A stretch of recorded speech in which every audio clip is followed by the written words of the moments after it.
KKTV 11 Sports with Richie Cozzolino. It's only year 2 of a full-fledged girls state championship, and while most programs are still getting off the ground in Colorado, it's Doherty that is ahead of the curve. Teams that win Game 5 of a series tied 2-2 win that series almost 80% of the time.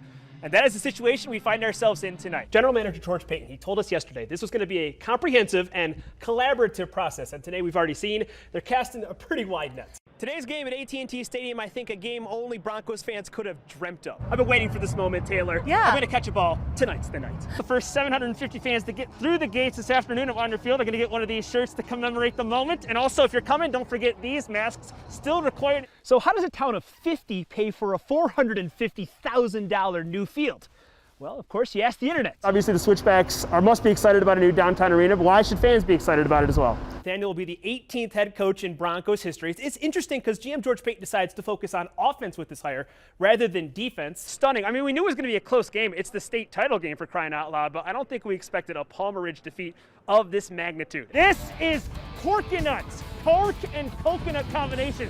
Even the dirt here at Widener Field is state-of-the-art. You guys are winless against Patrick Mahomes since 2015. Frowny face since the Peyton Manning days. How about them Broncos, as Jimmy Johnson used to say?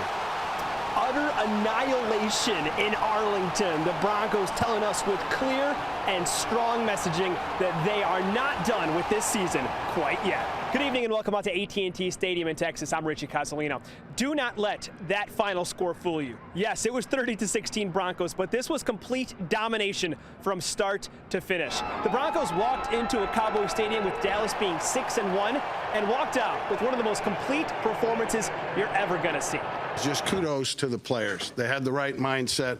They bought into what we had to do to have a chance to slow them down, and we did more than slow them down. Today, I'm calling this vindication for Vic Fangio. Once the Broncos sent Von Miller away at the deadline, they could have folded. Instead, suffocating defense, stellar offense. This team still very much fighting for the postseason. Always said, doing something and accomplishing something gives you confidence and belief. You don't need to go sit on some psychologist's couch and get it. That's just a bunch of okay, you got to do it on the field between the white lines. You got to do it with your actions, not with your words. Okay, and we did that today. The tone of this game was established early. Denver stopped the Cowboys twice on 4th down, which on the surface is just a couple great plays. But it revved this Broncos team up, I think, more than anybody realized. So many players had one word for it. Disrespectful. Yeah. Yeah, that's disrespectul. They trying us, and that's what happens when you try us. So. And I don't say that because y'all gonna quote the hell out of that. And the defense went on to pitch a goose egg. No points allowed until the final 5 minutes of this game. Just listen to some of these stats. 140 total yards of offense allowed until midway through the 4th. Dak Prescott and this Dallas Cowboys offense was the best passing team in the country up until today. The defense knew they were capable of a game like this, and they proved it this afternoon. We won. We executed. Obviously, it might be a surprise to a lot of people, but that's the standard. It really speaks to the guys that are in the locker room. You know, you handle that. You handled the trade with Von one way or the other. You know, and I think you saw today how guys responded, and that's the standard. There's so many positives from this one. The offense coming alive. 30 points, that's a season high. Bridgewater efficient in the pocket. He had time to throw 250 yards and a score. But more than that, Denver established a lead early. Finally, got the running game involved. Finally, rookie Javonte Williams had 111 yards. They had the ball for 41 minutes of this game. We were waiting for the offense to put it together, and finally, against a Super Bowl contender, they did. And we knew we were due for one of these days, and we've been waiting on it. We've been putting in a lot of work. Just had to get it going, and just stuck to it all day. We knew we could run the ball in this team, so it was good to finally break through. Guys practice with a sense of urgency. Guys went into meeting rooms with laser focus. Guys were locked in on the game plan, and when you combine all those things, you can come away with a victory like today. We also can't ignore just how loud the crowd was in orange and blue today. Broncos country showing out here at AT&T Stadium, and they picked up the tone, especially as the game went on. Yeah, I saw a lot of orange out there. It was great. Great to see all our fans traveling. A lot of our families came. Pretty much my whole family was here, so it was great. It's an old adage, but it definitely applies any given Sunday. The Broncos move up to 5-4 on the season, and if you can believe it, within one game of first place in the AFC West. They have one final test before their bye week. They will host the Philadelphia Eagles next Sunday at Mile High. With the Broncos at AT&T Stadium in Arlington, Texas, I'm Richie Cozzolino, KKTV 11 Sports. A year ago, it was called the worst football field in America. Well, look at Branson now, a town of just 50 managing to rally together and raise $500,000 for a new football field. It saved the sport in their town, and they made sure to celebrate. 11 Sports reporter Richie Cozzolino was there to recap a life-changing day for the Bearcats. On a mostly abandoned stretch of the old Santa Fe Trail, one new upgrade stands out a bit from the cow pastures. It's great. It's beautiful. It's an accomplishment they can be proud of. I think I have wounds on my body from pinching myself because this isn't even possible. I don't know how this happened. Oh, this is so cool. It's been a dream. Washing muddy jerseys was never no fun. A year back, this, a dirt pit with gopher holes all around, other teams saying it wasn't safe to play on and refusing to come to Branson. When they say pasture, they're not lying. It was a straight up pasture. Pasture would be a nice way to say it. Yeah, honestly. If you weren't bleeding after practice from the Russian thistle, you weren't doing it right. To save football, a fundraiser was formed. The town of 50 miraculously pulling in more than $500,000 and Branson tripling in size for their first game. It was special. It was special for a lot of reasons. To realize where we started, you know, and our identity was that field, so it was a little sad, to be honest. I loved playing on our piece of crap field. Just because we played football like that too. We knew we were a bunch of country kids who played country football. The country folk christening the field off right. A 72-14 win, Branson dominating Deer Trail in their first game on the new AstroTurf. Their small six-man team scoring early and often, and following the game, this special day not lost on the small-town heroes. It's probably been one of the biggest days of my life. Like this morning, I just woke up, I was like, wow, it's really happening. Branson and its one paved road might not exist without a few hardworking families.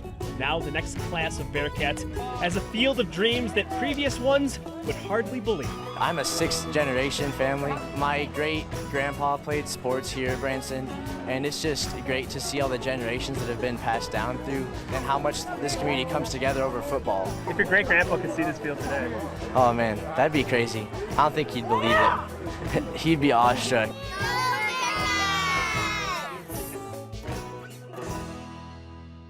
The Super Bowl is the biggest stage in sports, but I think we can all agree that it's a lot more fun when your hometown team is a part of it. So I locked 11 Sports reporter Richie Cozzolino up in a room and told him to come up with Denver's path back to glory. I have been tasked with figuring out how the Broncos win the Super Bowl again. I've not used PowerPoints in 2008. This should be interesting. Step number one, you re-sign your good players. Justin Simmons, Cortland Sutton. These are good football players. Pay them, that's what the red arrows indicate. Why would you get rid of Hall of Fame players on your roster? All right, the future. Step number two, George Payton, the GM. You gotta get some free agents, get some stars. Get Broncos country excited about this place again, right? Make them sparkle. We got more faces. You wanna see them? I'm gonna put them on the wall for you. Gotta spend money to make money. Spend money to make money. All right, step number three, this is very important for Broncos fans. Stop losing to the Chiefs. You guys are winless against Patrick Mahomes since 2015. Frowny face since the Peyton Manning days. People don't like seeing that. They want to keep the fans happy. Number four, of course. There was practically nobody in Empower Field this year. I don't know what that's all about. And when they go to other facilities, the fans don't seem to be very pleased with the product. Is it getting a little hot in here? Is it just me? Whew, okay, feeling better. Next up, running back situation. About the running back situation. Phillip Lindsay, Melvin Gordon, yeah, they're both great. Put them all together. Let's make Millip Gornsney. Why not? I don't know why he's white. I'm sure he's gonna be a star. Saves him $8 million, right? Oh boy, okay. Deshaun Watson, the free agent signing that everybody wants. Who's better? I don't think there's much of a question, but can the Broncos get this guy? Kareem Jackson, we're hoping for you. Put him in orange, the guy of the future, right? Derek Carr, this Vegas guy, want to go to Broncos country? Why not? There is a solution to this puzzle. We just have to put it together.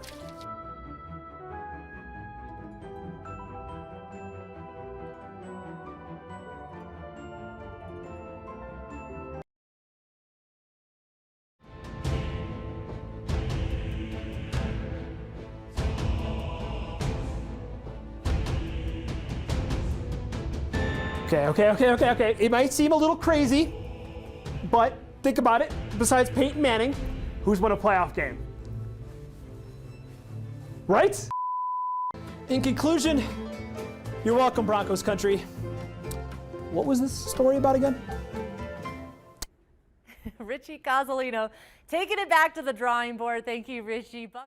As Air Force boxers prepare for next week's postseason, there will be a notable absence in the Falcons lineup. Reigning national champion Sean Chives won't get the chance to defend his belt. Instead, his career was cut short, and he'll be spending the next month in and out of hospitals after getting some devastating news. Here's the story of Sean's next fight. What could bring one of the country's best boxers to tears? To understand the emotion from Sean Chives' last fight, you need to go back to one of his first. Got beat up by one of the guys that's on the team right now. And I remember telling one of my coaches, I don't want that to ever happen again. What do we got to do? Sean never stepped into a ring until he arrived at Air Force. But it wasn't long until he was turning heads, especially in his junior year. He really just caught fire in March and April. Everybody that stepped in the ring with him knew the kind of power he had in his hands, and he was doing a lot of damage. I mean, that guy, he might have a relatively slight stature, but his hands hit heavy. Last year, that passion paid off for Sean. A national champ at 132 pounds, etching his name into Falcon history. It was amazing to have all your energies and all your effort, hard work to finally pay off and get what you wanted in the end. Sean is an animal. You know, I mean, that guy in the ring, outside of the ring, he's dedicated to his craft. He's dedicated to the craft of his teammates. Completely selfless. He's a model leader. Fast forward to the 2020 season, Sean, now a senior, ready to defend his belt when life threw a sucker punch. I slipped, fell, hit my leg on the stairs, and I was in a tremendous amount of pain. One that I'm not usually used to. I thought nothing of it, said I should be fine, but it just persisted. The pain was still there. After bouncing between specialists, Sean finally got the news: sarcoma, cancer in the tissue of his leg. Weeks before the postseason, Sean's boxing career was done. I definitely got frustrated. There were some times where I was asking why, and it was, I think, my mom that kind of had me realize, God has a different path for you. Don't ask why. Ask him to open your eyes to see what path, what can I be? Maybe I'm inspiration. His final fight in the ring at last week's Wing Open. Of course, a victory for Sean and an emotional moment for all. You react how they react, and Sean was all about strength and embracing this as a fight. So when he comes at it and is like, I'm ready for a fight, I'm going to win this one too, that kind of sets the tone for everybody else. Sean's next fight, chemotherapy. It's one bout he doesn't plan on battling alone. Love this team so much where it didn't really matter at the end. They had my back, and I will always have theirs. If anyone's capable of, taking this journey on with a full head of steam and a full heart, it's Sean Chives. Sean had surgery to remove a tumor in his leg yesterday. He'll start chemo in a couple weeks. His plans after that, he said, graduation, future deployment, and his wedding in October. In studio, Richie Cozzolino, KKTV 11 Sports.